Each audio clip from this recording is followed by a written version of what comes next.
अब्दुल्ला बिन अब्बास रज़ियल्लाहु अन्हु से फरमाते हैं, ये हदीस हम बारहा पढ़ चुके हैं कि वो एक शब अपनी खाला उम्मुल मोमिनीन सैयदा मैमूना रज़ियल्लाहु अन्हा के यहाँ ठहरे थे, रात गुजर चुकी थी।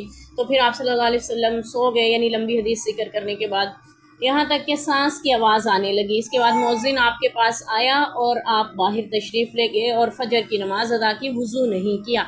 तो यहाँ पे ये हमें पूरी हदीस मिलती है कि आप सल्लल्लाहु अलैहि वसल्लम ने कैसे अब्दुल्ला बिन अब्बास को जगाया था कि ये लड़का सो गया, यानी जैसे हम अपने पंजाबी में कहते हैं काका सो गए हैं, तो इस तरह से आपने उनको जगाया कि नमाज के लिए उठे, तहज्जुद के लिए वो उठे हैं। वो सोए भी इसलिए थे कि मैं अपने नबी की रात की इबादत देख सकूं। आप सल्लल्लाहु अलैहि वसल्लम ने नमाज पढ़ी और फिर इशा के तहज्जुद की नमाज पढ़ने के बाद आपने वितर अदा किए और फिर फजर की 2 सुन्नतें अदा की और आप अपने दाएं पहलू पर लेट गए। फिर मुअज्जिन ने आके आपको यानी बेदार किया, आप बाहर तशरीफ़ ले गए और वुज़ू नहीं फरमाया, यहाँ तक कि आप खराटे भी ले रहे थे और ऐसे ही नमाज पढ़ाई।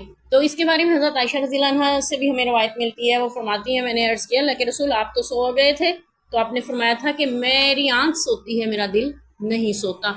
तो आप सल्लल्लाहु अलैहि वसल्लम की यानी वुज़ू जो है ना, वो नींद जो है वो बजाते खुद वुज़ू तोड़ने वाली चीज़ नहीं है, क्योंकि किसी को ऊँग आ जाए बैठे बैठे तो उसका वुज़ू नहीं टूटता, ठीक है। लेकिन गैस खारिज हो जाए, चाहे जैसे भी हो, थोड़ी सी हो, ज़्यादा हो, आवाज़ से हो, बदबू के साथ हो, उसका वुज़ू टूट जाता है। लेकिन नींद देर तक भी कोई अपना सर झुका के बैठे हुए सोता रह गया हो तब भी उसका वुज़ू नहीं टूटता। इससे पता चलता है नींद बजाते खुद वुज़ू तोड़ने वाली चीज़ नहीं है, बल्कि ये तब इसमें हमें शक होगा कि जब आप लेट कर या टेक लगा के सो जाएं, क्योंकि उस वक्त इंसान के अज़ा ढीले पड़ जाते हैं, उसे नहीं पता कि उसके गैस खारिज हुई या नहीं। तो नबी पाक सल्लल्लाहु अलैहि वसल्लम फरमाते हैं कि मेरी आँख सोती है, मेरा दिल नहीं सोता, यानी मुझे पता है मेरा वुज़ू नहीं टूटा, मेरी गैस खारिज वगैरह नहीं हुई। तो इसलिए आप सल्लल्लाहु अलैहि वसल्लम, और ये भी कहा जाता है कि आप सल्लल्लाहु अलैहि वसल्लम का खासा था कि आपकी आँख सोती थी लेकिन आपका दिल नहीं सोता।